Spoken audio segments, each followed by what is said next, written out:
और मेरा ये सवाल था कि एवोल्यूशन एवोल्यूशन के जरिए मतलब कुरान में अल्लाह ताला फरमाते हैं कि हमने इंसानों को मट्टी से बनाया, जबकि एवोल्यूशन कहता है कि इंसान मट्टी से नहीं बना है, जबकि हम इंसान जो है सिंगुलर सेल से इवॉल्व होते बंदर से फिर इंसान बने। बंदर से इंसान नहीं बने हैं, मतलब एक कॉमन एंसेस्टर रहा था जिसके जरिए हम लोग इंसान बने हैं। तो फिर यहाँ पर तो कुरान की आयत तो गलत कह रही है। शेख सरफराज, आप पहले अपने पॉइंट्स बताना चाहते हैं? देखिए, पहली बात तो कुरान मजीद में जब ये कहा गया कि इंसान को अल्लाह ताला ने मिट्टी से बनाया है, तो उससे मैं पहली चीज तो समझ रहा हूँ कि हजरत आदम अलैहिस्सलाम से अल्लाह ताला ने सारी कायनात को पैदा किया और हजरत आदम को अल्लाह रब्बुल आलमीन ने मिट्टी से बनाया था।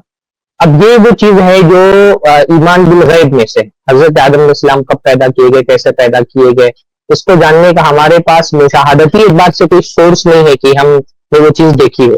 कुछ चीजें वो होती हैं शरीयत की जो हमारे आंखों के सामने होती है, हम उनके तजर्बा करके उस तक के पहुंच सकते हैं या अपने मुशाहिदे से पहुंच सकते हैं, अपनी लेबोरेटरी में चेक करके पहुंच सकते हैं। जैसे अभी ये जो आसमान और जमीन के एक होने की बात हुई, कुछ चीजें वो होती हैं जिसका ताल्लुक उमूर गैबिया से होता है, आलम गैब से होता है, अनसीन वर्ल्ड से होता है। ये अनसीन वर्ल्ड है जिसमें अल्लाह ताला ने हजरत आदम अलैहिस्सलाम को मिट्टी से पैदा किया और फिर हजरत आदम अलैहिस्सलाम को अल्लाह ने दुनिया में भेजा।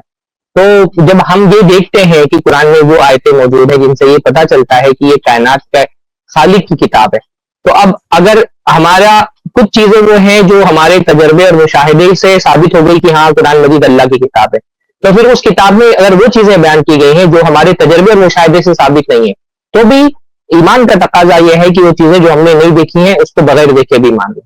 तो हजरत ये कहा गया कि इंसान को अल्लाह ताला ने मिट्टी से बनाया है, तो उससे एक मुराद ये है कि हजरत आदम अलैहिस्सलाम को अल्लाह रब्बुल आलमीन ने मिट्टी से पैदा किया, फिर सारी कायनात जो है वो उन्हीं के उससे निकली। और कोई जवाब आपको इस पे ना, इस टॉपिक पे 1 घंटे का लेक्चर भी दे सकता हूँ, लेकिन मैं 1 घंटे का लेक्चर नहीं दूंगा। मैं उसमें से एक बहुत रेलेवेंट बात बताऊंगा बस। जैसे आपने कहा ना कि इसके अंदर बस एक ये आ जाए, एक सेल। हाँ, तो जो लोग कहते हैं एवोल्यूशन के बारे में, वो कहते हैं हमें बस एक फर्स्ट सेल दे दो, बस फर्स्ट सेल, फिर आगे वहां से सेल में से ग्रोथ हुई हम बताएंगे। हालांकि वहां पे भी बहुत सारे प्रॉब्लम है, लेकिन मैं जो वो बात बोल रहे हैं ना फर्स्ट सेल, मैं यही टॉपिक पे बात करता हूं। अभी इसी में शॉर्ट में जवाब सुनिए। और मैं आपको बोल रहा हूं ना कि ऐसी बात है कि कोई इंसान सिर्फ एक ओपन माइंड से सिर्फ सुन ले ये इतने पॉइंट्स इंशाल्लाह, तो उसका पूरा बिलीफ पूरा तरह से ब्लॉक हो जाएगा इंशाल्लाह। अब क्या है ना, वो जो कहते हैं एक सेल दे दो, तो एक सेल क्या बाय चांस बन सकती है? एक सेल कहां से आई बताओ? एक सेल प्रोबेबिलिटी क्या है कि वो खुद ब खुद बन जाए? किसी भी लिविंग क्रीचर में जो लाइफ कैसी है, तो सेकंड क्वेश्चन है। हाँ, अब यहाँ पे हार्डवेयर बाद में बात करेंगे, पहले अभी सॉफ्टवेयर बाद में बात करेंगे, हार्डवेयर की बात कर रहे हैं। यानी हार्डवेयर यानी उसके अंदर जो सेल कैसे बनी, हम उसके बारे में बात कर रहे हैं। जी, क्या बोल रहे थे आप? ये लोग बोलते हैं कि यूरी मिलर एक्सपेरिमेंट का आप जैसे बोल रहे थे ना, सॉफ्टवेयर कहां से आया, तो फिर ये लोग बोलते हैं कि एक्स मुस्लिम लोग बोलते हैं कि यूरी मिलर एक्सपेरिमेंट को बार बार ये लोग हमेशा मतलब प्रूफ बना करके बोलते हैं कि यूरी मिलर एक्सपेरिमेंट में क्या हुआ कि कुछ गैसेस थे और कुछ एक्सपेरिमेंट जिन्होंने किया, और उसमें से एक्सपेरिमेंट करने के बाद उन्होंने अमीनो एसिड बना लिया था, जिसकी वजह से लाइफ अपने आप फॉर्म होने लगा था। तो जिसकी वजह से लाइफ अपने आप भी बन सकता है प्राइमर्डियल सूट में। तो ये चीज मुझे समझ से बाहर लग रहा है। नहीं, यहाँ पे जो यूरी मिलर एक्सपेरिमेंट जो बताते हैं ना वो लोग, जो तकरीबन 1952 में शिकागो में किया गया, उसके बारे में बहुत सारी चीजें हैं जो डिबंक की जा सकती है, बहुत सारी। हाँ, जैसे आप अगर पहले के ना ब्रॉड मैं बातें बताऊंगा, मैं वहां से स्टार्ट करता हूं और फिर मैं इस पे भी आऊंगा। यूरी मिलर एक्सपेरिमेंट में हम लास्ट में देखेंगे, सवालात हमारे वहां रहेंगे। तो अब देखो, आपको पहले अंडरस्टैंड करने के लिए क्या चीज है, उसको अंडरस्टैंड करने के लिए सेल किसको बोलते हैं? एक सेल के अंदर पूरी सिटी जैसा है सिस्टम, एक पूरी, ये प्लांट सेल आप देख रहे हैं, और एनिमल सेल देखो, प्लांट सेल देखो। हाँ, एनिमल सेल हो, प्लांट सेल हो, उसके अंदर पूरे सिस्टम्स होते हैं, पूरी एक सिटी है। माइकल डेंटन अपनी किताब में लिखते हैं कि इस चीज की रियलिटी को समझने के लिए हमें एक सेल को 1000 मिलियन टाइम्स बड़ा करना पड़ेगा। 1000 मिलियन टाइम्स।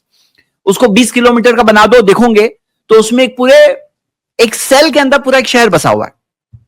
और इसके अंदर हम मेन सवाल पे आते हैं, और सवाल से पहले कोटेशन देखिए, डॉक्टर विलियम होमन थोरपे, इन्होंने कहा the most elementary type of cell, सबसे जो सादी सिंपल सेल होती है, constitutes a mechanism unimaginably more complex than any machine yet thought up, let alone constructed by man. कि जो सबसे सादी सिंपल सेल भी ले लो तो उसमें एक ऐसा सिस्टम है जो unimaginably more complex than any machine, कोई भी मशीन से ज्यादा कॉम्प्लेक्स है। जो इंसान ने सोचा है ना, ऐसे सोचा है, उससे भी बहुत ज्यादा कॉम्प्लेक्स सिस्टम उसके अंदर मिलता है। तो जैसे आप अगर जाओगे, सेल के सेंटर में न्यूक्लियस है, न्यूक्लियस के अंदर डीएनए है, डीएनए के अंदर जाते हैं तो इंफॉर्मेशन मिलती है। और कितनी इंफॉर्मेशन है, यानी डीएनए की इंफॉर्मेशन अगर लिखो जो हम डिकोड करके पढ़ सके अभी, और जो खुद एक बहुत अमेजिंग निशानी है इंसान के सोचने के लिए, तो जब पढ़ते हैं कितने पेज में फिट हो जाएगी डीएनए की इंफॉर्मेशन, कितने पेजेस?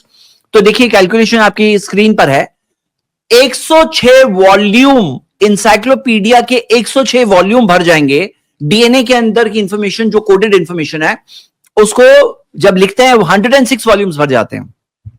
और सवाल क्या है कि अगर बाय चांस, बोले बाय चांस, तो एक मिसाल लेते हैं, कहीं पे अगर एक धमाका हो जाए और पेंट के बॉक्सेस हैं, तो क्या ऐसा पॉसिबल है कि धमाके में से एनसाइक्लोपीडिया निकल गई?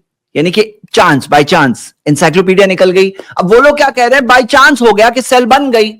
Very easily said but not true, क्योंकि क्या है मामला कि सेल जो है वो पूरी की पूरी सेल के अंदर इतने सारे एलिमेंट्स है। अब हम हमसे आगे डीएनए देख रहे हैं कि डीएनए के अंदर 106 पेजेस ऑफ इंफॉर्मेशन, वो क्या खुद ब खुद आ सकती है बाय चांस? तो जैसे धमाका हो गया, बाय चांस कितने भी धमाके कर लो, आपको एनसाइक्लोपीडिया नहीं मिलने वाली, क्योंकि एनसाइक्लोपीडिया के लिए रिसर्चर चाहिए, राइटर चाहिए, एडिटर चाहिए, डिजाइनर चाहिए, बहुत कुछ चाहिए, फिर जाके एनसाइक्लोपीडिया मिलती है।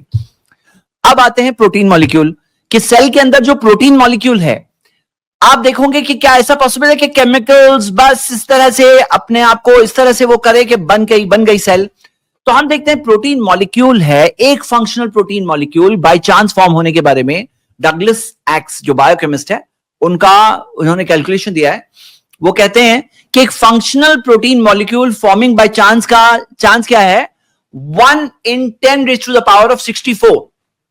यानी कि जो हम देखते हैं कि जैसे 1 in 10⁻64, यानी जैसे मिसाल के तौर पर 0.1, हाँ यहां पे क्या है, 10⁻64 का मतलब है एक के बाद में 64 जीरो है।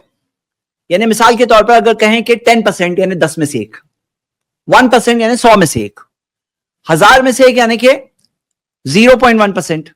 अब यहां पे 1000 में से एक यानी 3 जीरो है ना, 1000 में से एक 0.1%, ऐसे 64 जीरो लगाओ, 64 जीरो, उसमें से एक चांस है कि एक फंक्शनल प्रोटीन मॉलिक्यूल आ जाए। पूरा कैलकुलेशन उन्होंने बताया है, वो डिटेल में मैं नहीं जा रहा हूं, लेकिन पूरा कैलकुलेशन आप करोगे तो आपको पता चलेगा कि 10⁻64 64 जीरोस लगे हुए हैं, उसमें से एक सही चांस है, बाकी सब रॉन्ग चांसेस है कि आपको रॉन्ग मिलेगा।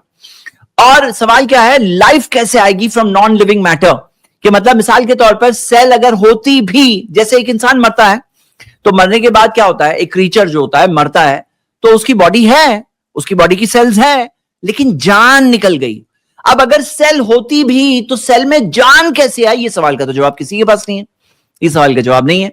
और एक बहुत बड़ा प्रॉब्लम क्या है, वेटिंग टाइम प्रॉब्लम। इस प्रॉब्लम को समझने के लिए एवोल्यूशन का वेटिंग टाइम प्रॉब्लम। जैसे मिसाल के तौर पर आपको किसी को फोन करना है, लेकिन आपको फोन नंबर नहीं मालूम है।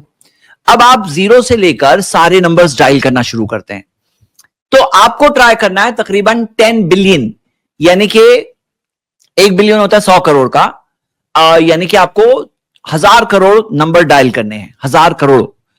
अब अगर मान लो एक एक कॉल लगाने में 30 सेकंड लगते हैं, तो आपको 9512 साल लगेंगे सारे नंबर डायल करने में, जिसमें से एक सही नंबर होगा। अगर 30 सेकंड में एक कॉल लगता है तो ये एक 10 डिजिट की बात हो रही है। डीएनए में कितना लंबा कोड है, डीएनए में कितना बड़ा कोड है, आपके पास 106 वॉल्यूम्स भरे हुए इंटेलिजेंट इंफॉर्मेशन, जैसे हमारी आईज का कलर, हमारी बॉडी की हाइट, बिल्ट, स्किन का रंग, ये सारी चीजें डीएनए से आती है, इंटेलिजेंट इंफॉर्मेशन। तो यहां पे आप खुद सोचो कि एक फोन नंबर है 10 डिजिट का नंबर है, आपको नंबर सही नहीं मालूम है, बाय चांस सही नंबर लगाने की कोशिश करना है तो आपको 9500 साल लगने वाले हैं, और आपको 1000 करोड़ कॉल लगाने पड़ेंगे, तब जाके उनमें से एक सही होगा। हाँ, एक सही होगा। तो यहां पे ये जो है ना, जैसे एक मिसाल ले लीजिए कि सॉफ्टवेयर का कोड है, वो लेकर अगर स्क्रैम्बल कर डाले, स्क्रैम्बल, तो क्या उससे अच्छी सॉफ्टवेयर आ जाएगी? हाँ, सॉफ्टवेयर का कोड लेके स्क्रैम्बल घुमा डालो, स्क्रैम्बल कर दो, मिक्स कर दो, तो उससे अच्छी सॉफ्टवेयर नहीं आने वाली, सॉफ्टवेयर खराब हो जाएगी। पता चला कि ये प्रोग्रामर है वहां पे मौजूद, जिसने डीएनए को बनाया, उसमें इंटेलिजेंट इंफॉर्मेशन वहां पे मौजूद है, जिसने सेल को बनाया जो एक सिटी जैसी सेल है।